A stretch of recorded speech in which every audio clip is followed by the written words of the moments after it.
નમસ્કાર મિત્રો, આજે સીધું ને સટના એપિસોડમાં આપણી સાથે રાજકોટથી વરિષ્ઠ પત્રકાર અને બેબાક વાત કરનાર અભ્યાસી પત્રકાર એવા સુનિલભાઈ જોશી જોડાયા છે.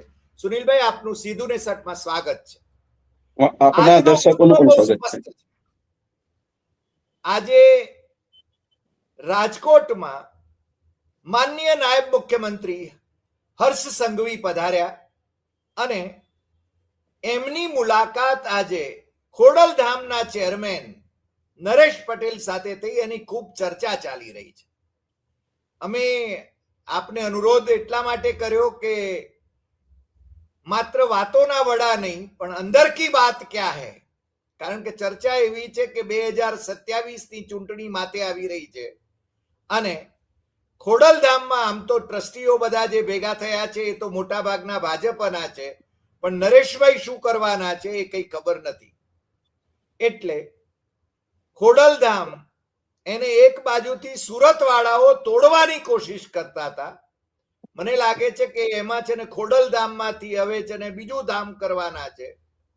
ત્યાં આગળ એ કોશિશ થઈ ચૂકી, પણ હવે રાજકોટમાં આજે બેઠક થઈ. આજે ભલે ટૂંકી બેઠક થઈ હોય પણ માનનીય નાયબ મુખ્યમંત્રી અને માનનીય ચેરમેન ખોડલધામ એમની વચ્ચે જે મુલાકાત થઈ એને ડિકોડ તમે કઈ રીતે કરો છો એ જાણવા માટે હું અને આપણા સીધું ને સટના દર્શકો એ ખૂબ આતુર છે.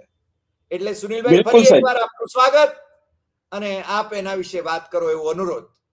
બિલકુલ સાહેબ, હું ખોડલધામ લગભગ એની સ્થાપના કાળથી હું એમના જુદા જુદા હોદ્દેદારો, એમના સંગઠનના કાર્યવાહકો, ઇવન નરેશભાઈ એમના સંપર્કમાં રહ્યો છું. અને ખોડલધામનું એક આખું જે બંધારણ કયો અને આંતરિક બાબતો કયો તો હું સારી રીતે જાણું છું. હવે આ મુલાકાતનું ટાઈમિંગ છે ને, ત્યારે 4 થી 5 એવા ફેક્ટર છે જેના વિશે આપણે વાત કરશું. હું કહી દઉં, તમે એક સુરત ફેક્ટર છે એ ડીકોડ કર્યું. બીજું તમને કહું કે હર્ષભાઈ સંઘવી એ સીધા જ એમને મળવા જાય છે અને એ મુલાકાતનો બ્રિજ બનનાર રમેશભાઈ ટીલાડા ધારાસભ્ય, જે ખોડલધામના પૂર્વ પદાધિકારી એટલે હતા, એમનો એક બંધારણની એવી જોગવાઈ છે કે જ્યારે પણ તમે કોઈ રાજકીય પાર્ટીમાં જાઓ કે બીજી કોઈ રીતે જોડાવ ત્યારે તમારે ખોડલધામ છોડી દેવું. તો એ છોડ્યું છે, પદ છોડ્યું છે. ખોડલધામની વિચારધારા એમણે નથી છોડી. અમને એમને ધારાસભ્ય પદ તરીકેની જે ઉમેદવાર તરીકેની ટિકિટ મળી તો એ પાટીદાર ઉમેદવાર હતા એટલું જ પૂરતું નહોતું, એ પાટીદાર નેતા હતા એ પૂરતું નહોતું. એ ખોડલધામના ખૂબ જ અંગત અને નરેશભાઈના ખૂબ જ અંગત હોવાથી એમને આ ટિકિટ મળી હતી. જ્યાં એ જગ્યાએ 4 વખત જીતેલા જે ધારાસભ્ય હતા, પૂર્વ ધારાસભ્ય ગોવિંદભાઈ પટેલ છે, એમના સ્થાને એટલે ભાજપના સિનિયર નેતાના સ્થાને આ ટિકિટ મળી હતી. એ આપણા દર્શકોને એનો આંતર પ્રવાહ સમજાય એટલે કહું છું.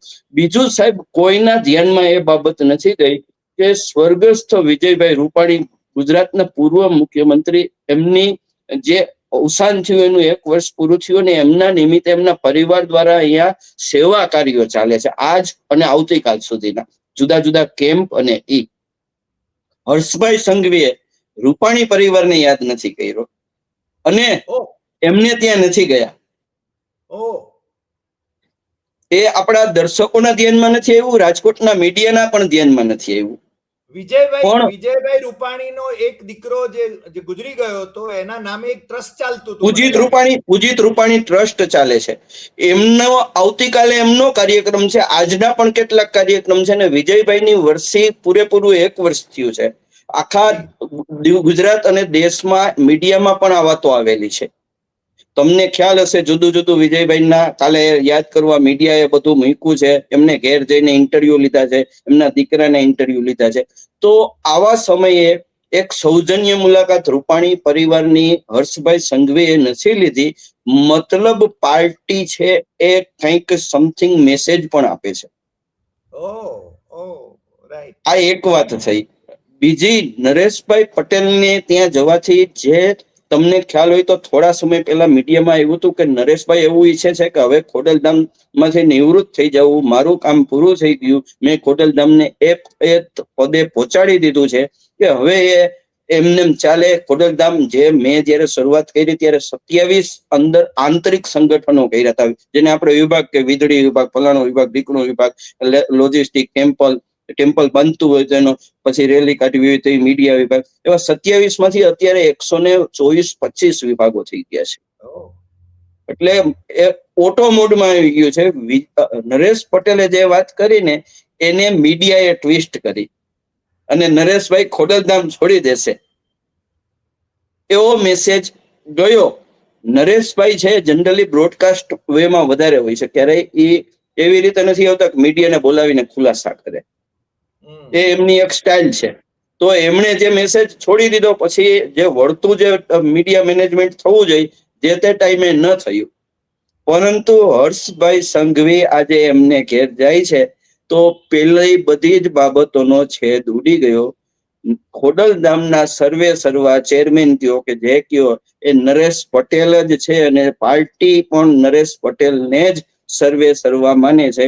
એ હર્ષભાઈ સંઘવી જઈને ચા પીને એન્ડોર્સ કરી આવ્યા અને એ ચામાં ખાંડ થોડીક વધારે હતી. મીઠાશ હતી એમ? મીઠાશ હતી. એટલા માટે મીઠાશ હતી કે સુરતનું તમે જે વાત કરી ને એ ઘાવ રૂજાવવાના હતા. પાટીદાર સમાજમાં 2 મેસેજ ગયા છે કે અત્યારે ખોડલધામને કોઈ પણ ડિસ્ટર્બ કરે તો એની પાછળ ક્યાંક ને ક્યાંક કોઈ ને કોઈ પરિબળો હોય, ક્યાંક ને ક્યાંક કોઈ પ્રૂવ ન કરી કે પણ એ સત્તાના પરિબળો હોય તો જ થઈ શકે. તો ખોડલધામને ડિસ્ટર્બ કરવું મતલબ પાટીદાર સમાજને ડિસ્ટર્બ કરવો. એટલે સુનિલભાઈ, સુરતમાં ખોડલધામ માટે જમીન લેવાઈ ગઈ છે એની વાત પણ છે ને નરેશભાઈએ જાહેર કરી. બીજું, મહેસાણામાં પણ ખોડલધામ થશે એ વાત પણ છે. મને લાગે છે વડોદરા કે એ બાજુ પણ, મધ્ય ગુજરાતમાં પણ કદાચ ખોડલધામની યોજના હોય એવું બની શકે. સૌરાષ્ટ્રમાં તો છે જ છે. એટલે નરેશભાઈના આયોજનમાં મને લાગે છે કોઈ આડખેલી રૂપ થાય તો એ કદાચ આખો સમાજ સ્વીકારે નહીં એવું બની શકે. એટલે સરકાર અને હર્ષભાઈ સંઘવીની મૂવ છે ને એ 2 રીતે સારી રહી. વિન વિન સિચ્યુએશનની આ મુલાકાત થઈ કે એક તો સરકાર છે એને અને હર્ષભાઈ સંઘવીને ખુદને નરેશભાઈ પ્રત્યે ખૂબ રિગાર્ડ છે અને એની ઘરે જઈને ચા પીવાનું ઉઘરાણું કરીએ કે એમ છે કે અમારે તમારી આ ચા પીવા આવવું છે. તો અમારા સંબંધ 1 to 1 થઈ ગયા. હર્ષભાઈના સંબંધ આ ચા છે ને એ 1 to 1 હતી. બંને ચેરમાં બેઠા હતા ને ત્યારે બાકીની ચેર છે યુ શેપમાં હતી, બાકીનું સિટિંગ છે યુ શેપમાં હતું. અને જે ફોટો ફોકસ થયો ને સાહેબ એ બંનેનો થયો કે મારીને હર્ષભાઈ વચ્ચે ત્રીજી વ્યક્તિની જરૂર નથી. હવે હર્ષભાઈ એમ કીધું કે મારે ને નરેશભાઈ વચ્ચે ત્રીજી વ્યક્તિની જરૂર નથી. આ સૌથી મોટો મેસેજ ગયો છે. બીજું, એમની સાથે રમેશભાઈ પટેલ કયા એટલે કે રમેશ ટીલાળા ધારાસભ્ય એ ખોડલધામ સાથે બહુ જ નિકટથી જોડાયેલા છે. આજે પણ નરેશભાઈની કોઈ પણ મીટિંગમાં અથવા નરેશભાઈ માટે કે ખોડલધામ માટે એ એક સિક્કાની બીજી બાજુ છે.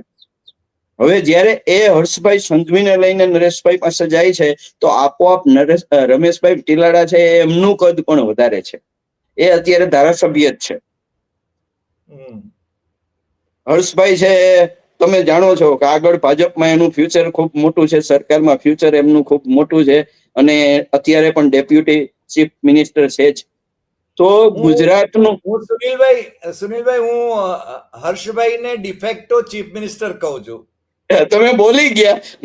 હું એને બીજી રીતે વાત કરી કે મેં એક થોડું રાખ્યું, લેયર રાખ્યું. તમે લેયર બિંગ અગાઉ પણ આ કહ્યું છે, અગાઉ પણ તમે સિનિયર એટલે મેં એટલું રાખ્યું. પણ ટૂંકમાં આ વસ્તુ પાટીદાર સમાજની વિરુદ્ધ સરકાર નથી એ મેસેજ અહીંથી ગયો અને ખોડલધામની વિરુદ્ધ આ સરકાર નથી એ મેસેજ અહીંથી ગયો છે.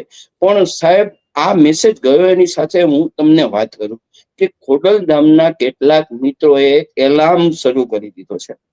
જે આ મીટિંગ અચાનક ગોઠવાણી તો રમેશભાઈએ એ મીટિંગ પર્સનલ કેપેસિટીથી ગોઠવી.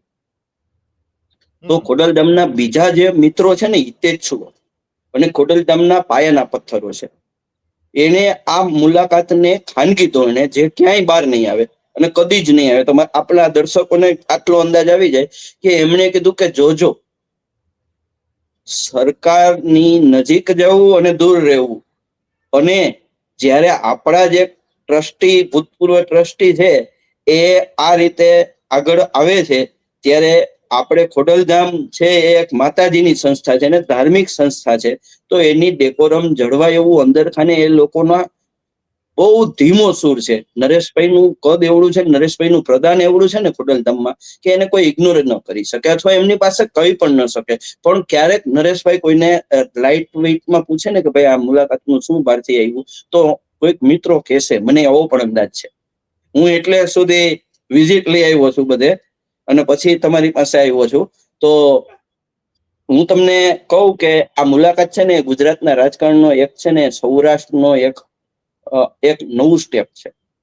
અને એમાં બે મેસેજ વયા ગયા કે રૂપાણી પરિવાર માટે ક્યાંક ને ક્યાંક થોડું જે ઇનજસ્ટિસ કયો અથવા એને ઇગ્નોર કરવાનું કયો, એ મેસેજ હર્ષભાઈએ એના તરફથી આપ્યો કહેવાય. કારણ કે જ્યારે આવડા મોટા કાર્યક્રમો થતા હોય અને એ જો રાજકોટમાં હોય, અને કઈ નહીં તો અંજલિબેન રૂપાણી પાસે એક વર્ષના નિમિત્તે કે પૂર્વ મુખ્યમંત્રીના પત્નીને એક વર્ષી એની છે અને આજ દિવસે તો મળવા ન ગયા, એ પણ મેસેજ ગયો છે. એટલે ઓવરઓલ સાહેબ તમે જોઈને તો આ રાજકારણની 2027ની તૈયારી છે. વાહ. મને એક, તમે 2027ની તૈયારી કહી એટલે મને એક પ્રશ્ન પૂછવાનું મન થાય છે. અનાર પટેલ એનું ખોડલધામ સાથે જોડાવું. અનાર પટેલ એટલે આનંદીબેનના દીકરી. અનાર પટેલ એટલે આનંદીબેન, જે આનંદીબેને એમના પુસ્તકના લોકાર્પણ વખતે અમિત શાહને જે સુણાવ્યું હતું એ તમે જાણો છો. એટલે એ બંને વચ્ચેનો જે ખટરાગ છે, અને ખાસ કરીને હર્ષ સંઘવી એ અમિત શાહની ખૂબ નજીક ગણાય છે. આવા સંજોગોમાં આનંદીબેન, અનાર અને ખોડલધામ એને કઈ રીતે મૂલવશો? સૌથી પહેલા તો સાહેબ તમને કહું કે જે વાત ત્યારે જે મેં તમને શરૂઆતના તબક્કામાં કીધી કે ભાઈ નરેશભાઈ છોડી દેવાના છે અને નિવૃત્તિ લઈ લેવાના છે, અને મારી જગ્યાએ મારો પુત્ર નહીં હોય. કારણ કે એમનો પુત્ર શિવરાજ છે એ ગયા વખતે સક્રિય થોડો 2022-25માં થયેલા, એટલે કોઈને એમ લાગેલું, એટલે એમણે એક ખુલાસો કર્યો ને ત્યારે એમની વાતને ક્યાંક ટ્વિસ્ટ કરવામાં આવ્યું. એમનું કેવું એમ હતું કે મેં ખોડલધામને એ લેવલે ઓટો મોડ ઉપર મૂકી દીધું છે કે હવે ખાલી સંકલ્પો જ કરવાના હોય, કે આપણે હવેના સંકલ્પો શું ને સંકલ્પો સાકાર કરવા ઓટો મોડમાં જે લોકોને પાવર ડેલિગેટ્સ કર્યા હોય એ લોકો એનું એક્ઝિક્યુશન કરે અને પરિણામ મળે એટલી આપણે બધાએ સમૂહમાં સાથે મળીને મહેનત કરી જાય. પણ એ વાતને ક્યાંક મિસઇન્ટરપ્રિટેટ થઈને એને, જેને કહેવાય ને મીડિયા મેનેજમેન્ટ જ્યારે નબળું હોય ને ત્યારે ક્યારેક આ વસ્તુઓ રાઈટ ટાઈમ ન થાય, પછી પાછળથી આ વાતના ખુલાસા થાય ને તો એક સસ્પેન્સ ઉભો થાય. એટલે નરેશભાઈની આસપાસ હંમેશા તમે જુઓ ને તો આવા સસ્પેન્સ ઉભા થતા રહ્યા છે. એનું કારણ એ છે કે એનું મીડિયા મેનેજમેન્ટ છે ને એ એના લોયાલિસ્ટ કરે છે, પ્રોફેશનલ્સ નથી કરતા. એટલે અનારબેન વાળી વાત છે ને તો તમને લગભગ ગુજરાત નહીં, ભારતના રાજકારણમાં કોઈને ખ્યાલ નહીં હોય કે એ જગ્યાએ નરેશભાઈ અજરા અમર છે ચેરમેન તરીકે. ખોડલધામના બંધારણમાં એ અજરા અમર છે. આખું બોડી છે ને તો પણ એમને ત્યાંથી હટાવી ન શકે. આ ખોડલધામનું બંધારણ સુધીનું મેં મારી રીતે તપાસ કરી લીધી છે. એટલે નરેશભાઈને જે આ વાત આવી હતી તો અનારબેનને જોડવાની વાત તો આમાં એવું છે કે પાટીદારનો તમને ખબર છે કે પાટીદાર કોઈ સામેથી આવે અને ઇન્ફ્લુઅન્સલ હોય તો એ સર્ટેન લેવલે જોડાય. એકવાર આનંદીબેન મુખ્યમંત્રી હતા ત્યારે પણ ખોડલધામના શરૂઆતનો તબક્કો હતો ત્યારે એ પણ મદદરૂપ થયા હતા. તો ખોડલધામમાં માતાજીની સેવા કરવાની હોય અથવા ખોડલધામને વિકસાવવાનું હોય ત્યારે કોઈને લેવામાં આવે, પણ એ ત્યાં રાજકારણનું એનું પદ મૂકીને આવે છે. અહીંયા તો નરેશભાઈ જ સર્વે સર્વા છે એવો તો એમને આવે ને અંદર એટલે મેસેજ મળી જાય. સુનિલભાઈ, છેલ્લો એક પ્રશ્ન મને પૂછવાનું મન થાય છે. નરેશભાઈ અગાઉની જે વિધાનસભાની ચૂંટણી થઈ એ પહેલા કોંગ્રેસમાં જોડાવ થયા હતા. એમણે બેઠકો પણ કરી હતી, 10 જનપથ ઉપર પણ ગયા હતા. રાજસ્થાનના એ વખતના કોંગ્રેસી મુખ્યમંત્રીને જયપુરમાં અને મુંબઈમાં પણ મળ્યા હતા. સિદ્ધાર્થ પટેલને ત્યાં કોંગ્રેસના ધારાસભ્યોની બેઠક જે થઈ એમાં પણ એમણે પોતાની વાત મૂકી હતી. એટલે 2027માં એમને ફરીને રાજકારણમાં આવવાનો દખારો પાછો સળવળે ખરો? એમાં બે બાબત છે સાહેબ. એ થાય ને તો એ એક્સ ફેક્ટર કહેવાય. પણ હું આમ જોઉં ને તો નરેશભાઈના ફાધર રવજીભાઈ પટેલ, એમને કોંગ્રેસના નેતા આપણા જે અમે અહીંયા દાદા બાપુ કઈ મનોહરસિંહ જાડેજા, જે અહીંયા સૌરાષ્ટ્રના સર્વે શરૂ હતા અને ગુજરાતના મંત્રીમંડળમાં હતા, ને એમનું સ્થાન ને એમનું સ્ટ્રેચર તમને ખ્યાલ છે. તો એમના પારિવારિક વિચારસરણી કોંગ્રેસની. એ નરેશભાઈ પણ દાદાની ઓફિસે ગયેલા છે જે તે સમયે. પછી ખોડલધામ એક લેવલે આવી ગયું તો આજે ભાજપના મુખ્યમંત્રી હોય કે પ્રદેશ પ્રમુખ, ભૂતપૂર્વ પ્રદેશ પ્રમુખ પાટીલ સાહેબ હોય કે ભૂપેન્દ્રભાઈ હોય, રાજકોટની મુલાકાત આવે તો કચ્છની મુલાકાતે મોસ્ટલી એમાંય પોલિટિકલ ટાઈમ હોય એટલે કે ચૂંટણીના પહેલાનો સમય હોય તો એમની સાથે ડિનર ડિપ્લોમસી કરે, લંચ ડિપ્લોમસી કરે, ટી ડિપ્લોમસી કરે.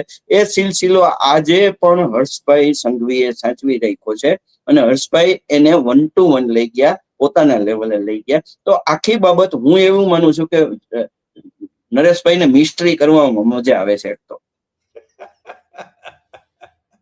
તો મગનું નામ મરી નહીં પાડે. એટલે એ માંજેલા વ્યક્તિ છે, એમને જેટલું બોલવું હોય એટલું જ બોલશે. બાકીનું મીડિયામાં એની મેળે બધી બાબતો આવી જાય અને એમનું જે હેતુ હોય એ ક્યાંક ને ક્યાંક એ વસ્તુ કનેક્ટ ડોટ થઈ જતી હોય. પણ હું એટલું ચોક્કસ કહીશ કે આ મુલાકાત પછી અને જે અનારબેન વાળી વાત છે, આનંદીબેન વાળી વાત છે, એ બધી વાતને ભેગી કરીએ ને તો ભારતીય જનતા પાર્ટી ખોડલધામ કે નરેશ પટેલ કે એમના સાથીઓ એ ભારતીય જનતા પાર્ટીની વિરુદ્ધ ન જાય, ફેવરમાં ન આવે તો કાંઈ નહીં એવું ઈચ્છે છે. અને અમને ખોડલધામ પ્રત્યે રિગાર્ડ છે અને તમે જે કામ કરો છો એ ઓકે છે. અમે તમારા મિત્ર છીએ, અમે તમારા શુભેચ્છક છીએ, અમે કઈ નથી કરવા માંગતા. એ રીતે સંબંધો, આગળના સંબંધો છે એનું એક્સટેન્શન હોય એવું મને લાગે છે. અને નરેશભાઈ માટે સારું કામ થયું છે અને રમેશભાઈ માટે સારું કામ છે. રમેશભાઈ ભવિષ્યમાં એકાદા મંત્રી પદ કે કોઈ એકાદું સારું ચેરમેન પદ પામે તો એ આ સંબંધોનું એને ક્યાંક ને ક્યાંક કનેક્ટિવિટી કામ આવી જાય. અને નરેશભાઈ માટે જે છેલ્લા મહિનાથી પહેલા એક જે આખી વાત ચાલી હતી ને જે સુરત વાળું તમારું ફેક્ટર છે ને બહુ મહત્વનું છે, અંડરલાઈન છે, એ બધું આંતર પ્રભાવ છે. તો ઓવરઓલ આપણા દર્શકોને એવું કહે કે નરેશભાઈને રાજકીય પદ છે એ ભારતીય જનતા પાર્ટીએ સ્વીકાર્યું છે અને નરેશભાઈને કોઈ પણ ડિગ્નિટરીઝ આવતા હોય, ચાહે કોંગ્રેસ હોય કે ભાજપના, ખોડલધામના હેઠળ આવતા હોય તો મળવામાં વાંધો નથી, એમને એનાથી કોઈ પરેજ નથી. એવો આખો મેસેજ નીકળે છે. જી સુનિલભાઈ, આજે આપ અમારી સાથે જોડાયા ને મને મોકળાશથી આપે છે ને વાત કરી એ બદલ આપનો ખૂબ ખૂબ આભાર. નરેશભાઈ ખોડલધામને નવી ઊંચાઈ પર લઈ જાય એના પ્રણેતા છે અને આપણને એમ અને આખા ગુજરાતને, માત્ર પાટીદાર સમાજને શું કામ, ગુજરાતને એમના માટે ગૌરવ હોય એવું નિશ્ચિતપણે આપણે માનીએ છીએ. અને આવતા દિવસોમાં નરેશભાઈ સારું કામ કરે સમાજને માટે. મને લાગે છે 18 વર્ણ માટે, જે સરદાર સાહેબ જે શબ્દ પ્રયોગ કરતા હતા એ 18 વર્ણ માટે એ સારું કામ કરે. અને મને લાગે છે ખોડલધામની મારફત પણ માત્ર પટેલ સમાજનું જ કામ નથી થતું, બીજા બધા સમાજોનું કામ થાય છે. એટલી તો વાત આપણે જાણીએ છીએ. આજે આટલી વાત. ફરી મળીશું નવા એપિસોડમાં નવા વિષય સાથે. આપનો ખૂબ ખૂબ આભાર. નમસ્કાર.